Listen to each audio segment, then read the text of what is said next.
During the long winding history of comic books, we've seen countless superheroes battle for the sake of their beloved partner. From Mary Jane to Lois Lane, the love interest has become a staple among the superhero genre. However, as we've seen with characters like Spider-Gwen, sometimes those love interests can actually turn into pretty interesting superheroes. Today, we dive into another example of this, as Thor Odinson would one day be replaced by his own goddess of thunder.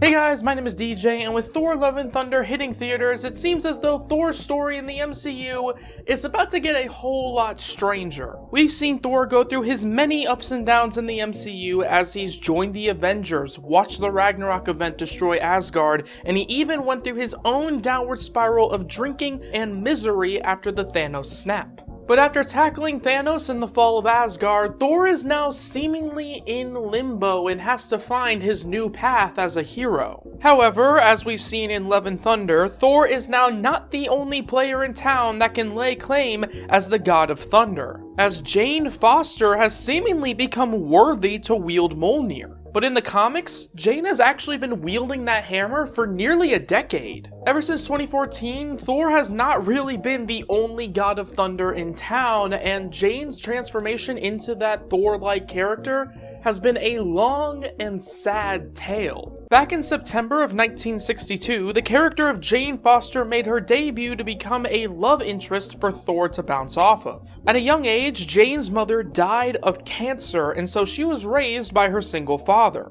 Unfortunately though, Jane's father eventually passed away as well when he suffered a heart attack. Yada yada dead parents, yada yada sad shit, but how the hell did she of all people meet Thor? Well, after going through medical school, Jane would start working as a nurse under Dr. Donald Blake. What Jane did not know is that Donald Blake is actually the alternate human identity of Thor. And like any comic book love interest, Jane would actually end up being involved in many of Thor's adventures as she ran into the likes of Mr. Hyde, Cobra, and even Loki. But this was all before Thor actually told her his real identity due to Odin's constant intervening. While Odin had no problem with Thor finding love on Earth, Odin didn't really see Jane as being worthy enough to marry his son since she is not a goddess. But this obviously didn't stop Thor as Dr. Donald Blake from dating her. And Jane just couldn't help herself from falling in love with the big, handsome Dr. Donald Blake, just as Thor was falling in love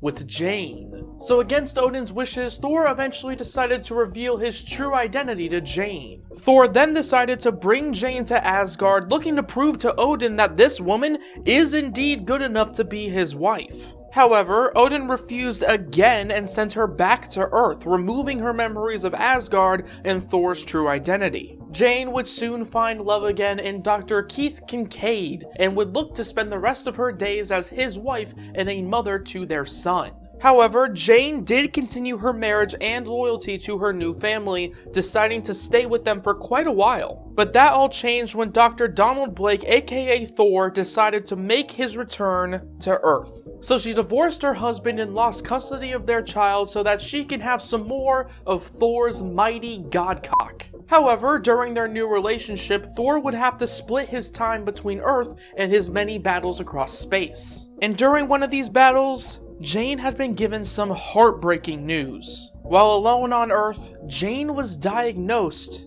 with breast cancer. However, despite this reveal, Jane was actually against using the magical remedies of Asgard. Perhaps there was just still a lot of bad blood there between her and the entirety of Asgard. She would take her medicine and undergo treatment, but she refused to just magic away all of her problems. But that didn't stop her from using the magical healing abilities of Mjlonir once she was able to wield it, which is the exciting part of her story that we will finally get to right now. And it all starts with Thor losing his ability to wield Mjlonir himself. So during a fight with Thor, Nick Fury of all people revealed a major secret that would shatter Thor. Nick Fury earlier in the story had a conversation with the Watcher, and during this conversation, the Watcher had revealed that the gods are actually selfish beings that ultimately have proven that they don't care about mortals and feel that they are indeed above mankind. This reveal from the Watcher would shatter Thor's opinion of the gods. How could Thor, someone who protects and fights on behalf of the gods, represent those who ultimately just don't care about mortal beings? This reveal would cause Thor to lose his confidence about his godhood, questioning everything he ever believed, and this loss of confidence would ultimately make him lose his ability to wield Mjlonir. But Mjlonir would still cry out for someone worthy enough to wield it. Someone like Jane Foster. Jane would listen to this cry from Mjlonir and eventually gave into it. When she arrived at the hammer, she realized that she was indeed worthy, and she lifted up Mjlonir. With this one feat, she gained the power of Thor, and her quest to become a hero would start. And this journey as a god would see her wage war across the multiverse, as she would end up battling the likes of Doctor Doom and Loki. Hell, Jane would even return to Earth and officially become an Avenger. However, Jane's journey as a hero would prove to be a bit of a double-edged sword. You see, during her battles on Earth, Jane would be told some devastating news by Doctor Strange.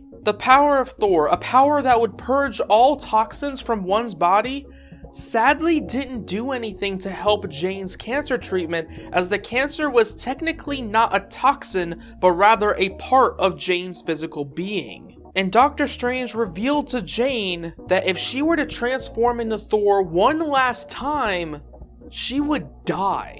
So, Jane would hang up the cape, deciding not to transform into Thor anymore. That is, until a new version of Asgard called Asgardia was threatened by an evil villain named Mangog.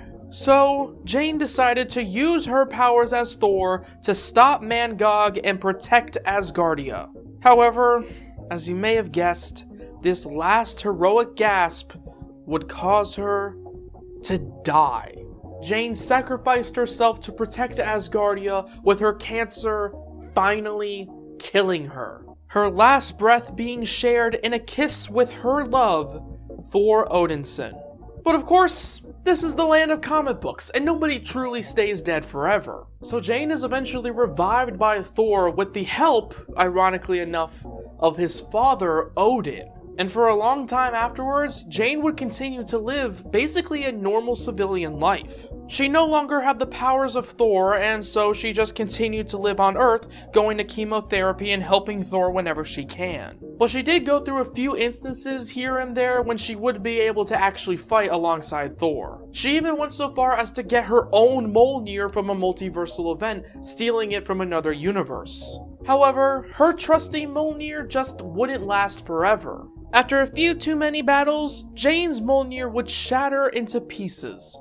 But don't worry, Mjlonir would actually end up combining once again into a kind of wrist gauntlet called Undriarn. And nowadays in the comics, she uses her newfound power and her medical intelligence to fight as a Valkyrie. She continues to battle across the universe, protecting those in need with her trusty Undriarn gauntlet and a powerful Valkyrie army beside her. Her transformation from Thor's love interest into a powerful warrior has seen her take on the toughest tasks and the most dangerous of enemies. From her battles against the likes of Loki and Mephisto to the pain of battling with cancer, Jane has definitely become one of the universe's most prominent defenders. Thank you all so much for watching this quick little rundown of how Jane Foster became the female Thor. How do you want to see her character use these incredible powers, whether it be in the MCU or in the comics in the future? And what other videos would you like to see about Thor and Asgard? Be sure to like, comment, subscribe, and all that good stuff. But until next time, have a good day. Bye-bye.